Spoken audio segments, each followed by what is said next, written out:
সন্তান যেরকম হোক, সন্তানকে যদি আমরা সঠিকভাবে লালন করে, আমরা সঠিক নার্সিং করে যদি আমরা সন্তানকে তৈরি করতে পারি, তাহলে আমাদের এই সন্তান দিয়ে আমরা সম্মানিত হব।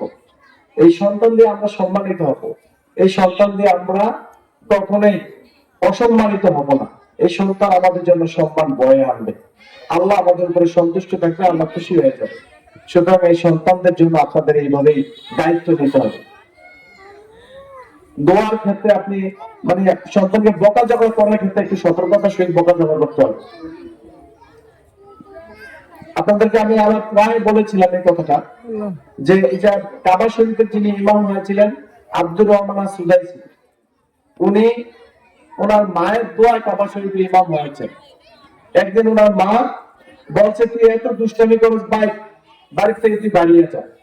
এভাবে প্রায় বলতো, তুই বাড়িয়ে গেলে আমি একটু শান্তিতে থাকতে পারি। এদিক থেকে নালিশ, এদিক থেকে নালিশ, এদিক থেকে নালিশ, খালি তোর ব্যাপারে নালিশ, তুই বাইক থেকে দাঁড়িয়ে যা। তোর ছেলে আমার দরকার নেই, তোর মতো ছেলে আমার দরকার নেই, বাড়িয়ে যা বাইক থেকে। কাপড় চোপড় সব গুজগাছ করে দাঁড়িয়ে যেত। মা আমি যাই, যা যা, তোর যেন আল্লাহ কাবা শরীফের ইমাম বানিয়ে আমার সামনে আসবে। মা শুধু তো এটা করে গেছে।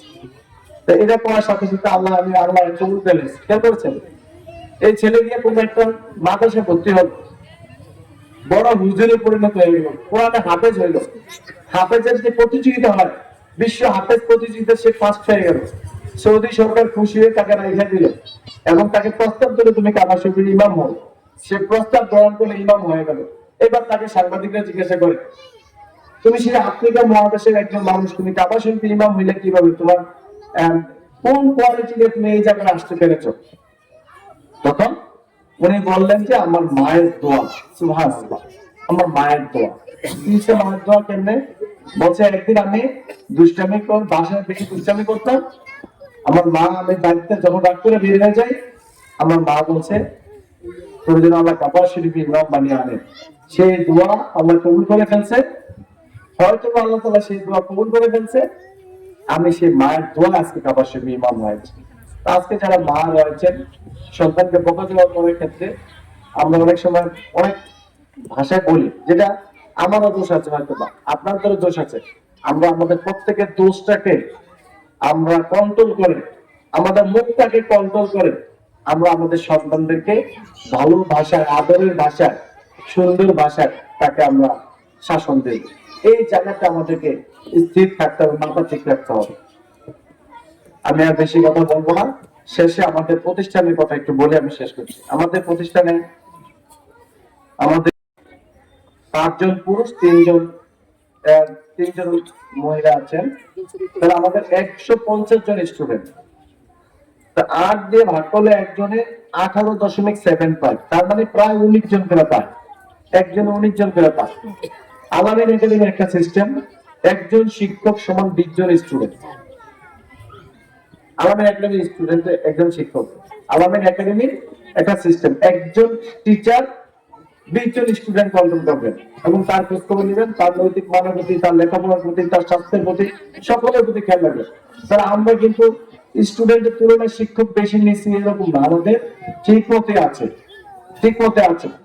আপনাদের পক্ষ থেকে কোনো অভিযোগ নাই, কোনো অবজেকশন নাই। আপনাদের শিক্ষক স্বজনপ্রীতি করে, আপনাদের শিক্ষকের কাছে কেউ প্রাইভেট করলে তাকে নাম্বার বেশি বানিয়ে দেয়, আপনাদের শিক্ষক অমকের বেশি আদর করে, আমার বাচ্চাকে কম আদর করে, এমন যদি কোনো অভিযোগ আপনাদের থাকে, আপনারা সরাসরি অভিযোগ দিবেন।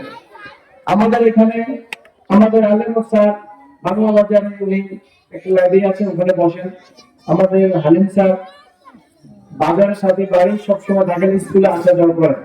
প্রধান শিক্ষকের কাছে দিবেন না, এর কাছে দিলে হয়তো স্বজনপ্রীতি করতে পারে। আমার ফোন নাম্বার আপনাদের অনেকের কাছে আছে, প্রধান শিক্ষকের কাছে আছে।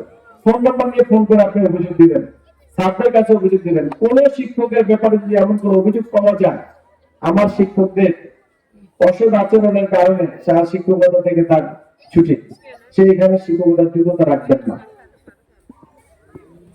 এবং আছে কেউ, কোন শিক্ষক আছে নাই, তারপর আপনারা খেয়াল রাখবেন, আপনারা খেয়াল রাখবেন কারোর প্রতি যেন স্বজনপ্রীতি না হয়।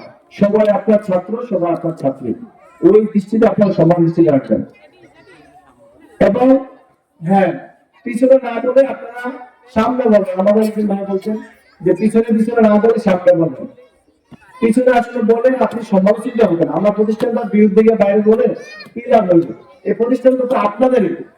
আপনাদের দৃষ্টিতে যদি কোনো ত্রুটি ধরা খায়, ধরা পড়ে, আপনারা আমাদের এই যে আমাদের শিক্ষকরা আছে ওনাদের কাছে বলবেন, আমাদের আলিম স্যার এবং আলিম স্যার এবং আমাকেও ইচ্ছা করলে আপনি ফোন করতে পারবেন, ঠিক আছে?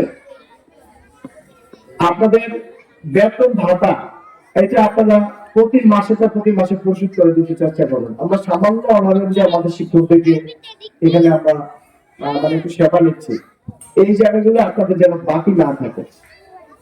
আমি আপনাদের কাছে এই সহযোগিতা চাই, সেশন ফি, ভর্তি ফি এবং আপনার এই যে ক্লাসের মানে যে বেতন, এই বেতনটা আপনারা জাস্ট টাইমে যত সময় আপনারা দিয়ে দিবেন, এই প্রতি আপনারা আরো যত্নশীল হবেন। আপনাদের কাছে আমি সেগুলো আহ্বান রাখছি। পরিশেষে আমরা এই কথা বলেই আমরা শেষ করতে চাই, যেহেতু 2026 সালের প্রথম আজকে সবক দেওয়া হবে, এই সবক দেওয়ার মাধ্যমে